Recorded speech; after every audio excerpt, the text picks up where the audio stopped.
Okay, welcome back to the podcast. This is week 5 of week 12. We're going to get straight into it like we do every time we do our update on our weight. This week, my weight went up from last week. Last week, I was 218 on Friday, 218.6 on Saturday. Week before that, I was 218. Now I'm 220. The reason why my weight went up is because I have stopped intermittent fasting, but we'll get into that in a little bit. My weight is the same, 153. Let me check my notes. Beginning of the week, I was 201.2, and at the end of the week, 200.3. So not down as much as I'd like, but still down. Hey, progress is progress. Progress is progress. Went up 0.2 pounds. I'm 243 even. Woo! You went up? Yeah. Okay. Oh, it's been a bad week for all of us. Okay, Well, so that was reducing food slightly. yeah, we'll get into the diet here in just a second. So we didn't do too good this week, but this is the reason why. Let's get into the diet part. Okay, so I decided to change my diet up. I'm no longer intermittent fasting. I've decided with the way that I'm training, my recovery isn't going to be what I need it to be. And I am feeling way entirely too beat up on my non-training days and my training days. It's kicked the crap out of me. So I decided to cut out the intermittent fasting. The diet's still the same, 2 pounds of meat and then 12 ounces of rice. But what I'm doing different is on Tuesdays and Thursdays, I'm going to drop it from 12 ounces of rice to 9 ounces of rice. And then I'm adding 12 ounces of chicken breast every evening. And then on Sundays, my carbs will be down to 6 ounces of rice. And then on Sunday, I'm going to be getting 500 carbs. So it's going to be 200 carbs, 150, 200 carbs, 150, 200 carbs, 100 carbs, 500 carbs.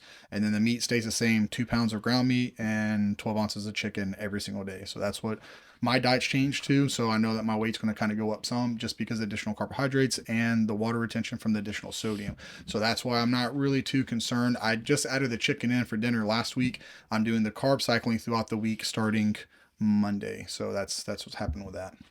For me, my diet's the same except for this week. I might have been just a little bad in the evenings. It was hard for me to stay kind of focused. I don't know why. It's just like, I want to have a couple crackers or I want to have a little snack, and I did. But at least my weight stayed the same.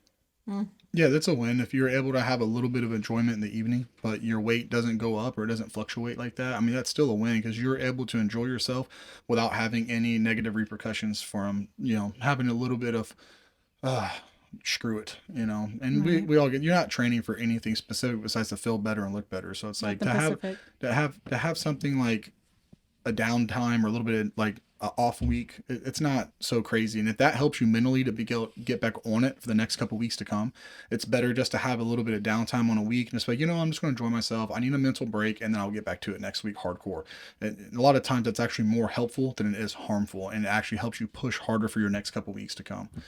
How's yours going? So my diet changed this week. It was part of my 2-week cycle. So he started me on intermittent fasting. So I do my 1 cup of egg whites, 2 packages of grits, and my coffee in the morning at 7. And then I do my 2 chicken, sweet potato, and green bean meals. And then my last meal is the steak and asparagus. So however that timing works out, but I eat between 7 and 3. And Monday went great. And then Tuesday, I got some sort of stomach thing and I didn't do it again for hardly the rest of the week. I switched it out from chicken to turkey and rice and just ate that when I could, as I could. So my weight actually during the week got down to 198.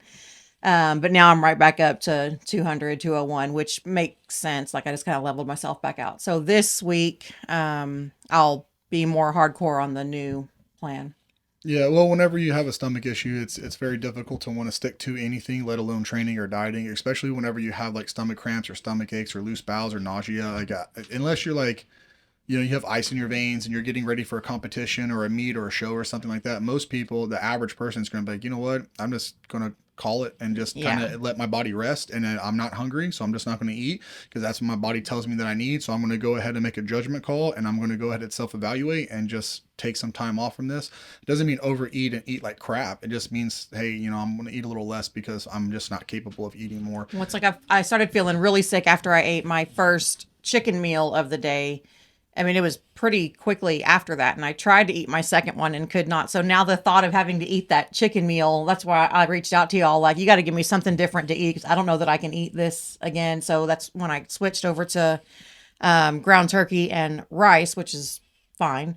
And maybe I'll get back to chicken, maybe not. I don't know. Well, I mean, it's not a big dramatic change going from sweet potatoes to rice and then going from chicken to turkey. So like I said, if that is easier for you to eat, you get it down easier, you feel better eating it, eat it. Yeah. And like I said, whenever your body auto regulates yourself and it forces you to stop eating because you're fighting something off, like forcing through it and continuing to eat probably isn't really necessarily the best thing. So it's just getting the rest.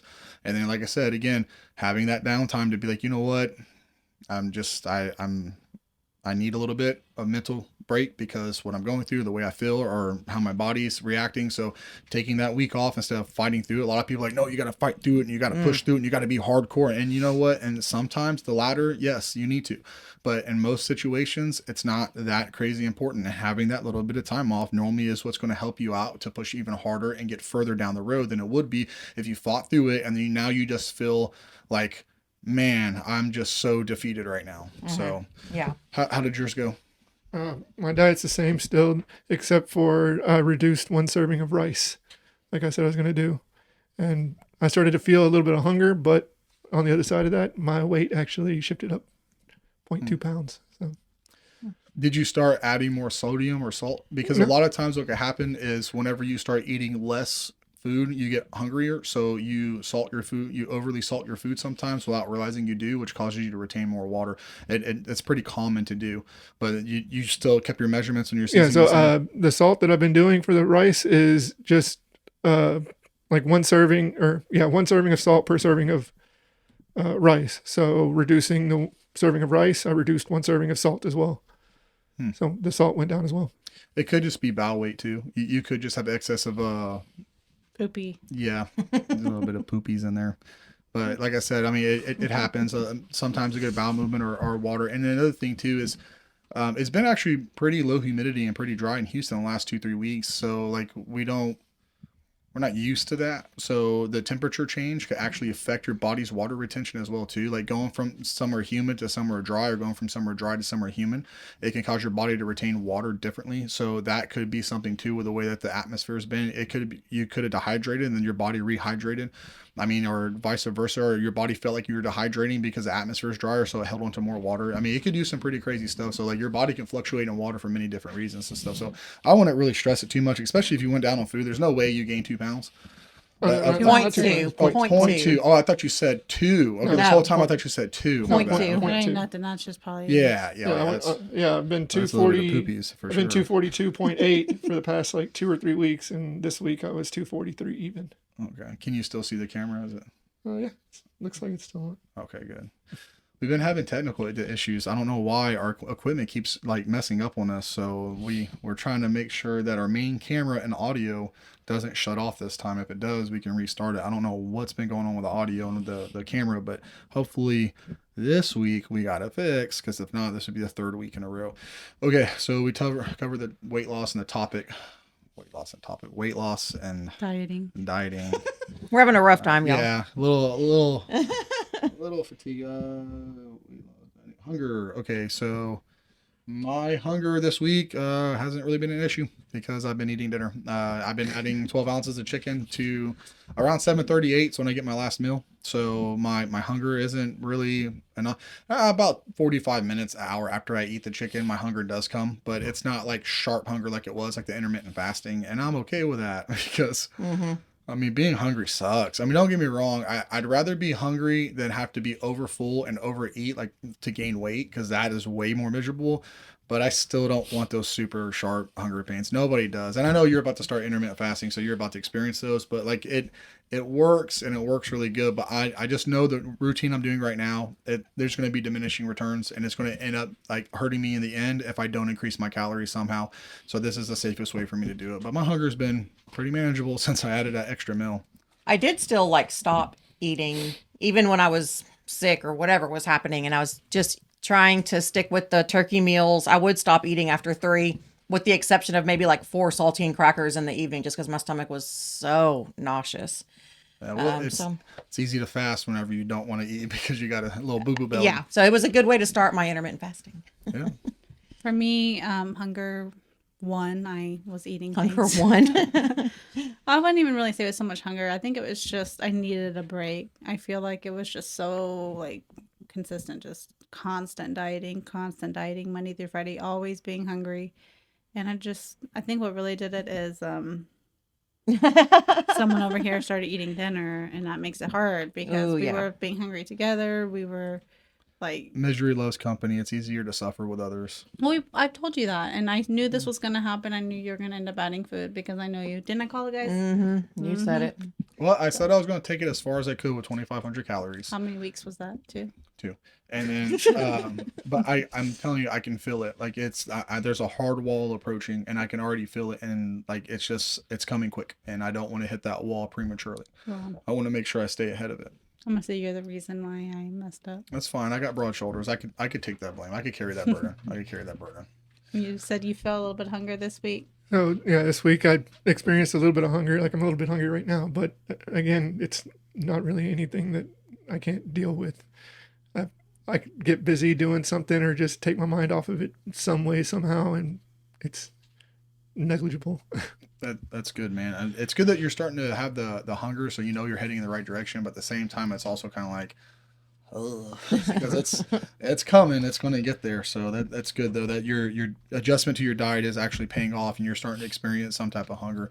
And then again, if it ends up being too much for you and your workouts start to suffer, you could always add a little bit back in, and you could kind of like regulate how it goes. Because being right there in that threshold of like 1 to 2 pounds a week is great, but like how I always look at it is if my workout's starting to suffer.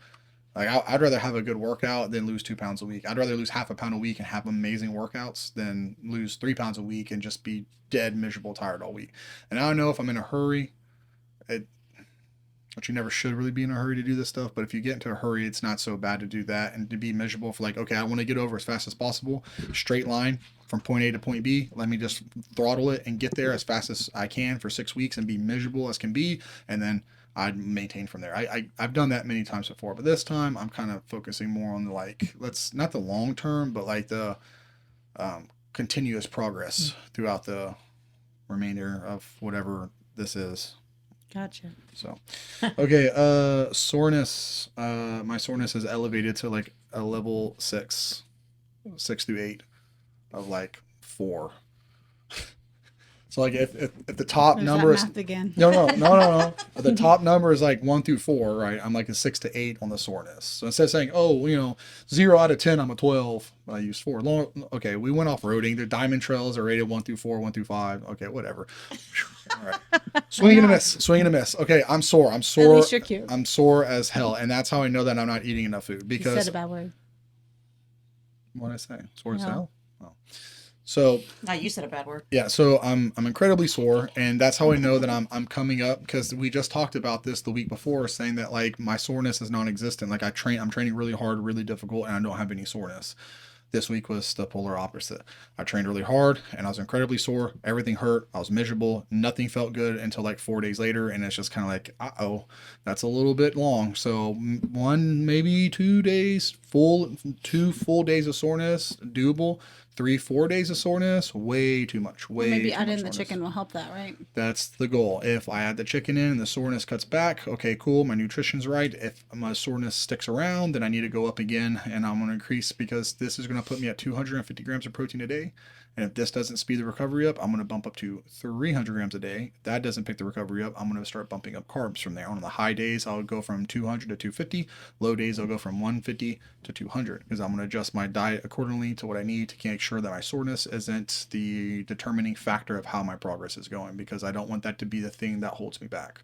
And that's why I know I needed to add food in, because that wall is coming, and it's coming very, very fast if I'm that sore for those many days after. I'm like, oh, you're doing too much, you're overtraining. Well, maybe, but I like this routine and it works really well. It gets you strong.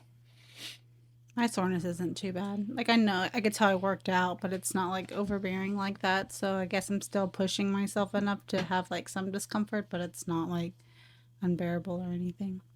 That's good. Same, kind of the same for me. I notice it on like when I'm washing my hair. I'm like, ooh, that was like, there's a tricep there. Or I don't know, random vacuuming or bending down to get something, like squatting down to get something. I feel it in my legs. So, but it's a very doable amount of soreness. Yeah, I think If only you when will. we go riding our bikes, like, because we do our legs. Well, I do my legs on Wednesday, and then Thursday when we ride our bikes, I can really tell my legs are sore. Like it's a lot harder of a push to ride the 3 miles than it is any of the other days. That makes sense. Yeah, yeah. After the leg workout, like my legs were sore for like a day or two. The biggest soreness for me though was my back. Like after the back workout, that's kind of stuck around. Like the back and abs, like it just like they want to linger. Yeah, You have to let it linger. yeah, I'm right there with my back wasn't bad. My abs ridiculously sore. Crazy sore. Like any twist, bend, move, turn, sneeze, cough, no matter what I did. Laugh.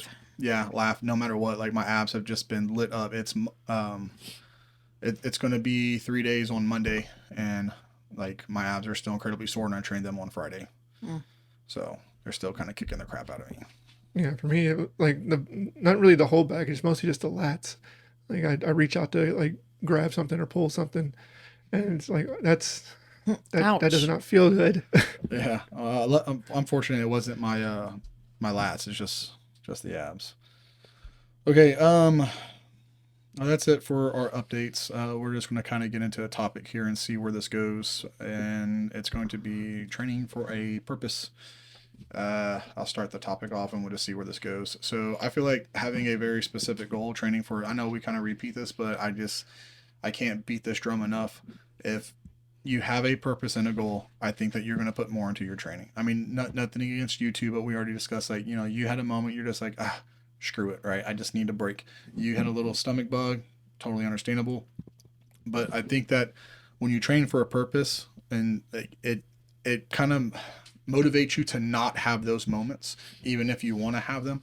But I'm not saying that you want to have them or they're still not going to be there. But I think that the side of judgment comes in where it's just kind of like, okay, I can do this, but how far back is this going to delay my results for what I'm going for? Because whether it's an end date, a family reunion, a competition, or whatever, I feel like if you have like that goal, which we do, we're going for 12 weeks and everything, but this is just for like, hey, I have a this is small goal. this is what I did, right? But what I mean is like, I don't, I guess for my mindset, okay, I don't want to speak for you guys, but for my mindset, it's like if you have a purpose to compete or a driven factor of like, okay, I'm going to do something that's going to kind of scare me at the same time I'm nervous about, and then I'm kind of like concerned about what the outcome's going to be when the time comes to show up and present what I did. Like it plugs all the holes in the program and the diet, because it's like I don't want to show up and do bad and know because it's not because I tried, but I didn't do as good as everybody else just because they were able to outperform me, out train me, or whatever it is, or they had more time going into this. I want it to be because of like, that, not like, well, I might have been able to do better if I just would have dieted a little bit harder, or if I just would have trained a little bit harder, if I just would have slept a little bit more. Like, I don't want that to be the term. If I come in dead last, I come in dead last, but at least I walk away knowing, you know what? I gave it everything I had. I'm on the right track. I just have to redo it a little bit more time, a little bit longer, and just go at it again and see it. Because like I said, it's a wave thing. I don't want the wave to be like, Yeah. every week, day by day. So that's how I feel about it. That's coming from a more competitive mindset. But how do you guys view it? Because you said you have a small goal. I do, because I'm going to a concert, so I don't want to look like a potato. Yeah, my goal is, I set my goal, I think, relatively small, just to hit 190 by the end of our 12 weeks, which is Thanksgiving, right? Is kind Yes. of where we're setting it to. Yeah. So that motivates me when I'm in the gym, especially when the scale goes up instead of down, even if it's point something of a pound. It's like, come on, man. Like I was so close to hitting 200 finally, and just to get that extra push. So that's, that's the goal that I have in my mind that kind of keeps me like pushing harder, picking up a heavier weight. Well, and that's the thing too, because even if the scale moves up a little bit, like I said, there's a lot of variables, and it could be an excessive amount of inflammation. It could be a form of arthritis or gastro distress. It could be water retention, extra sodium. There's so many factors. So like the points, I don't really worry about it that much, to be honest. It's whenever it's a dramatic jump. And Sure. and now let me re-emphasize on that, because if I'm down to like say 220 on Saturday morning, Monday I could be up to 228, 229 if I eat enough carbs and sodium. So that's not even necessarily what I'm talking about either. It's a continuous rise of the number steady throughout the days. So if it's constantly up and it's a constant like forward movement, it's just kind of like, okay, what am I actually eating what I'm supposed to be eating? Am I overeating what else is going on here? Like Yeah. what's happening? Am I retaining too much water? Do I have like a hypertension? Do I have like edema pitting? Like what's going on and how Could be can like I, more in there. happening. right. So like I said, that's whenever I'd be really concerned about it. But like I said, you're gonna have a little bit of ups and downs and stuff like that. It's very common. But like I said, but what you said, having something to drive you to push more weight, that could build more muscle mass. Now, speaking like scientifically here, like you could only put on, man, I wish I knew the exact number, a couple grams of weight per week, like per month. Like even top performance athlete doing everything right, extra compounds, the extra super sauce, the secret sauce. Even then, putting on 1 pound a month is absolutely ridiculous. Like putting like 12 pounds on a year of muscle is insane. That's an insane amount of muscle. So, and if you break that down into 12 months, right? And then you break down a month into 4 weeks, you're talking about gaining a quarter of a pound of muscle if you're at your absolute top peak performance for anabolic as absolutely anabolic can be. So the average person, you're talking about maybe an ounce if you're lucky, 2 ounces a week worth of muscle mass, which would be about half a pound a month, which would be about 6 pounds a year if you're lucky. So, but don't count that out either because you're new to this. So your body's going to get what's considered newbie gains. There's 3 times that you're going to gain the most amount of muscle. When you first start, when you do your first steroid cycle, or when you compete and you deplete and you get super, super, super ridiculously lean, and then you come back and you hit the rebound. Because once you get so depleted, your body's going to grab and store and hold on to everything, and you're going to balloon up and you're going to put on a lot of weight. So those are the 3 times that you're going to have those ridiculous amount of muscle gains and stuff like that. But those are the only 3 times you're going to have it. You can't ever do your first cycle again. You can't ever do your first program ever again. And then for your competition, though, if you do compete, you will see that fluctuation. That's why a lot of people do that. You deplete, get lean, bulk up, deplete, get lean, because it's the closest you could get to put on the most amount of muscle in the shortest amount of time. So like I said, seeing little movements on the scale this early isn't uncommon because your body is adapting very rapidly because it's a new stimulus and stress. Yeah. Fair. And then me. Yes, and then you. So yeah, a goal for me, I guess just like what we're doing right now, just steadily pushing the weight, making sure everything's moving forward. I don't have like an end goal for it, like you're wanting to compete and stuff like that, possibly looking to do that, but I just never really had that kind of set for me personally. Yeah. So just like being in the gym and watching the numbers kind of change, that works for me right now. And then also just getting my weight to a manageable number for myself. But again, like I don't have a determining factor of like I want to be this Okay, let me at the end either. Okay, let me chime in real quick, and I'm going to come back to you and you on this too. Okay, so my perspective, right?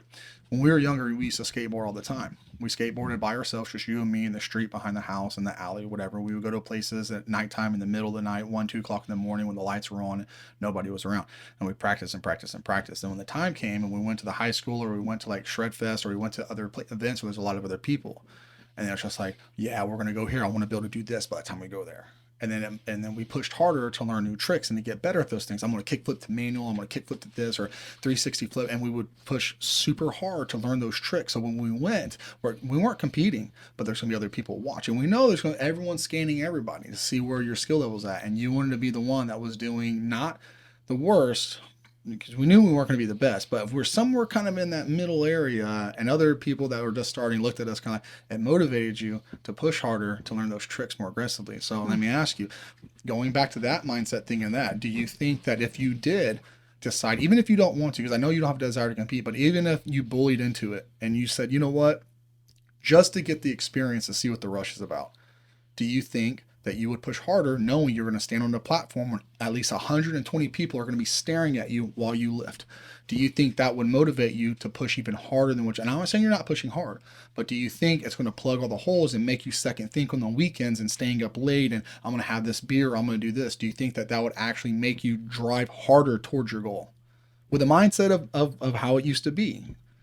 I mean, I definitely would want to perform well if I were to do something like that. But again, knowing myself, it's just, I don't have that desire of like that's what I want to do. Just like I don't really show off how I look either. Right. Well, okay. To interrupt real quick. Well, powerlifting, you're not showing off how you look. You're showing off your feats of strength. So, like I said, I'm not saying like I know you don't want to. Right. We've already established that. But I'm saying, if even without you wanting to do it, if I somehow bullied you and got you to sign up for it, and like Would you try in your harder? mindset, would you try harder? Knowing that even if you didn't want to go, because one, you might be a little scared, you might be a little nervous, you might be a little, I don't know, but at the end of the day, it's going to be an adrenaline rush, and you know that. And on the other side of fear is excitement, and the fear of failing in front of others is always a strong motivator to push harder. So let me ask you, if I was to bully you into going, not saying I'm going to, but if somehow we could get you to sign up for a meet, do you think that your efforts would be far superior than what they are now, or do you think it would be the same? At this point in my life, I think I'd be putting forth the same effort. Like I don't think I would, because again, like if I'm being bullied into it, it's not something that I'm really wanting to do. Yeah. So like it So for you, you it don't think it would negates make a it. difference? yeah. No. If it was something that I wanted to the do other or whatever that I thought about doing, because if I'm bullied into it, there's a good possibility that I'd just day of and be like, yeah, that's cool. I'll see y'all later. No, I'd come to your house and I'd grab you. That would make me push way harder. A burlap sack That's over cute the head. that you think that you would just not do it. If you were Yeah. bullied into it, you would do it. You would go. You would have to. You'd have no choice. If I was like, nope, we're doing it, you know that you would give them like, oh, I don't want to do this. You'd pout. You'd pout like a 6-year-old child having to, do their homework. But you would do it. I'm not going to force you into it, because if you ever decided I wanted it to be an enjoyable moment, but like I said, I think that you would actually push harder. Like I know where you are, and you're saying, well, no, not really. But I think that seeing the day get closer and closer, and the possibility of looking foolish, would be an overwhelming driving factor for you, me personally. But again, I come from a competitive mindset. So let me go, since you jumped in here. So let me go to you. You were, I don't know if you ever played sports, but you were military, and with the military, it's all about teamwork and camaraderie and everyone showing up to perform. And you don't want to be the last one. Going back to your military days, whenever you had to do PT or any type of extra activity or training or any type of thing, you didn't want to be the worst one. I mean, it'd be nice to be the best one, but Yeah. you never I'm wanted to not show going to up, be right? dead last for sure. Right. So Yeah. when you had to perform around others, right, or you knew something was coming up, did you train harder to be able to perform better in your Of in your course. group of your peers? Yeah, absolutely. Yeah. So let me ask you, if you were to have to sign up, whether you wanted to or not, and you had 6 months to get ready for whatever we decided, bikini, figure, powerlifting, bodybuilding, doesn't it's not matter. going to be a bikini. Oh, it'll be bikini. No. So do you? Yeah, think, I would push myself way harder. Yes, that'd be big motivation to. Okay, now let me ask you.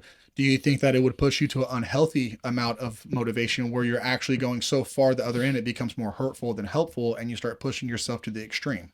I don't know, because I've never been in that situation, so I don't In know. your military days, were you always like pretty level headed on it, on your results and your goals, or did you push a little bit harder whenever you knew something was coming up? The only time I had to push that I had any kind of competition like that was in boot camp. So did I push myself as absolutely hard as I could push myself, no matter what it cost me? Yes. But I mean, that was the only time I had to do that. That was a short time period. Well, like let's skateboarding thing. Going back to that mindset, like I said, do you think that you would push with like, okay, this is the goal. If we hit it, great. If we don't, next time. Or no, do you I'd think- be like, come on, one more time. Come on, one more time. I know. So like I said, if you got to the end date, let's say 6 months, and then you're stepping on stage, but you don't look nowhere near like what you wanted to look. Like I said, do you think that it's going to push you to be like, oh man, I didn't have my goal, I'm a failure? Or do you think it's going to be like, let's push again, but let's figure out what we did wrong and go harder? No, I'd probably want to push again and go harder, figure it out. Okay, you used to compete in cheerleading and gymnastics. So you did a team sport and an individual sport. Right. So going back to, let's say, the individual sport, right? Because bodybuilding, powerlifting, image and physique, and that's individual sports. Whenever you were competing, what was the mindset? Well, someone's got to lose. I'm just kidding. Yeah, someone's got to lose, and that ain't going to be me. No, it's fine. I'll take one for the team, I'll just get that L.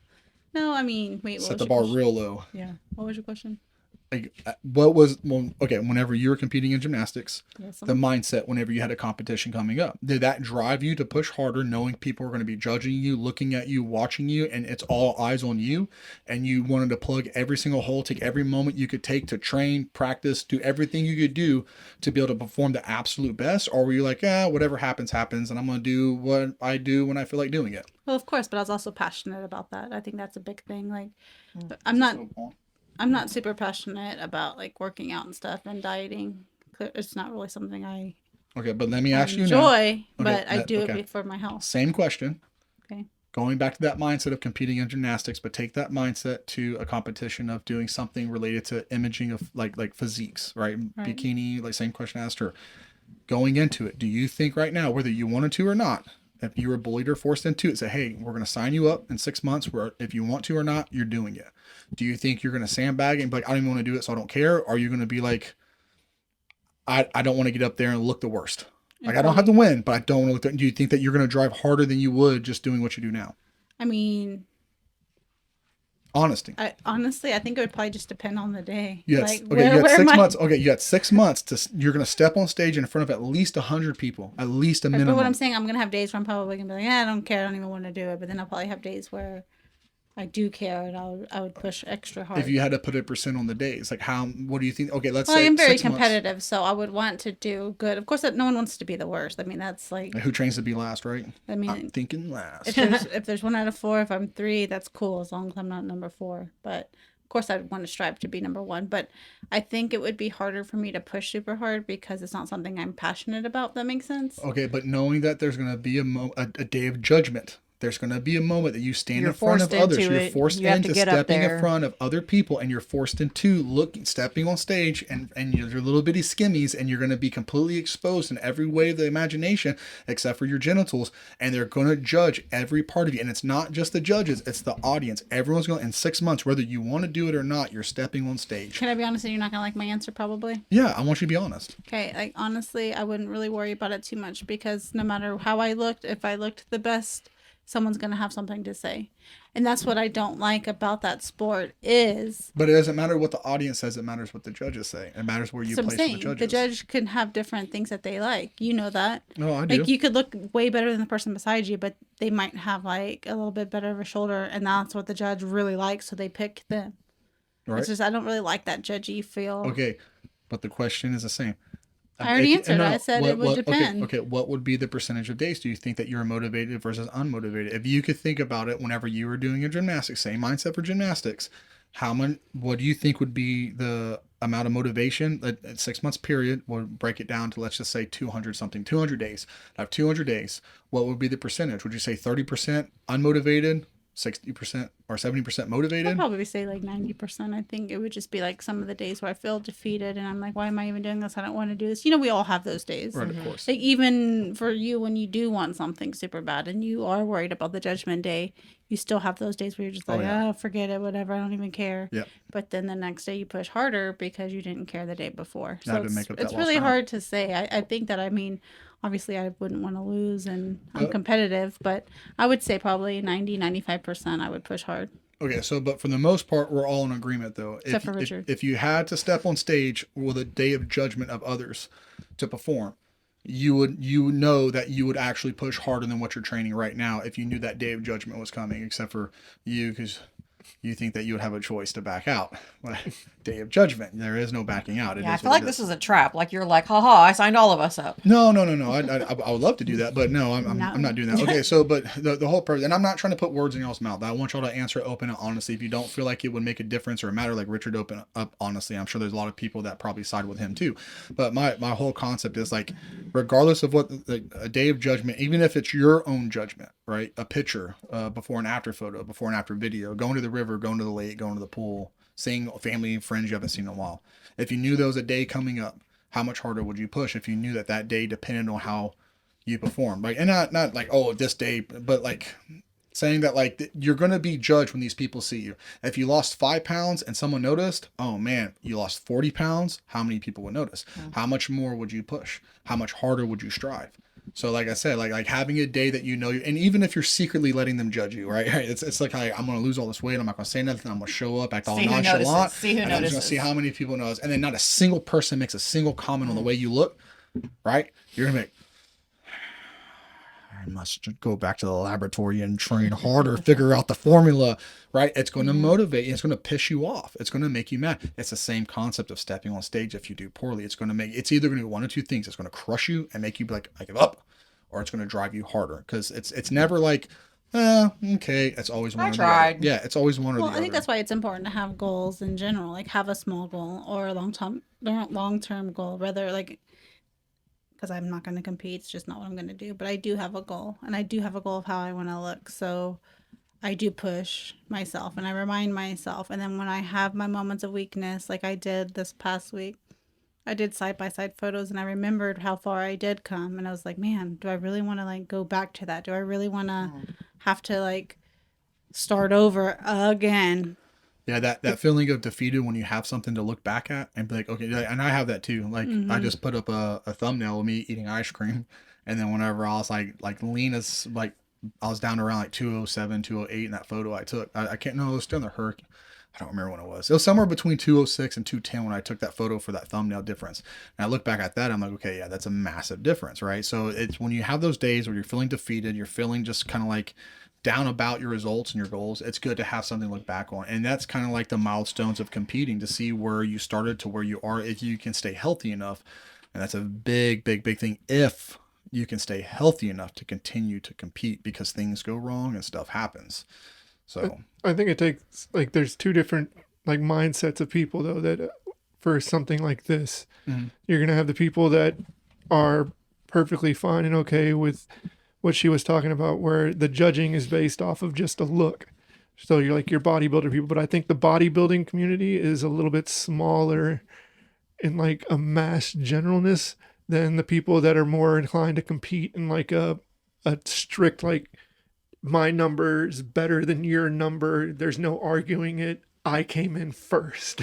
yeah, and Sort of thing. So like That's weights what's or better any about other sort of powerlifting. competition, like when it comes to something like that, if the judgment is more based on like these are my numbers, this is how I performed, are my numbers better than everybody else's numbers? If they are, then you're like, yeah, I won. There's But at the no same time, disputing you that. might get a judge that doesn't think you went low enough, but then you watch your video and your squat was way low enough and they gave you a red light. It's like there's still a judgment that you don't know. yeah, that happened to Jonathan on one of his competitions. But okay, so the bodybuilding thing, I agree, it's subjective. So it's just like you have a judge that's like, okay, I like everyone has the same size biceps, but it's like whose biceps peak the best. Oh, everyone has wide lats, but whose lats tie in the best. So then you have a judgment call on the lats, you have a judgment call from the person that's judging to look at you out of a judge panel of 18, 20 people to go, Pick who he likes the best. his lats, and they all mark down what they think is the best and their opinion, and then they total those, and then that's who you get your winner and stuff like that. Versus like what you said, powerlifting, where it's like, did you pick it up? You did. Did you put it back down? You did. You did it, right? But then there's like what you said. So I got a red light in a competition because my sock was too low. I had to judge because on the deadlift you have to have socks that go up to your knee. Well, my socks kind of pulled back a little bit, and I had maybe this much of room between my knee and my sock. And one of the judges red lighted me because my sock wasn't up high enough. So you can have petty judges. My buddy Jonathan pulled 500. It was an all-time PR for him in deadlifting. Pulled 500, and he was stoked about it. Locked it out hard and everything. And then they red lighted him to two side judges, and they said he had soft knees. He pulled sumo, and he locked it out, but because he pulled his hips forward, his knees unlocked after they were locked, and they had soft knees, and they red lighted him, and he didn't get his lift. Even though he technically lifted. So there can be some very petty stuff. I've seen him get a red lighted before. They reversed the call because he went to go brace, because once you start a downward motion, you have to continue to go down. You can't go down then back up. Once you start an upward motion, you can't fall down. You can stall. Like if you're coming up, you can get stuck and continue. But if you're coming up, stop, go back down, then come back up. It's red light. He didn't even start to lift. He braced. And because he did this on his breath, they considered that the lift was started. So they red lighted him and said, oh no, you had a downward motion, so you red light. He says, I was stabilizing. When you unrack it, you have to step back and you have to let the bar settle. Then once the bar settles, you can start to squat. When the bar was settling, I was bracing so the bar can settle. So he argued it with a meet director, and the meet director, we had footage of it. He's like, "No, yeah, you're right. We're going to reverse the call." So sometimes they'll get, but most of the time a judge.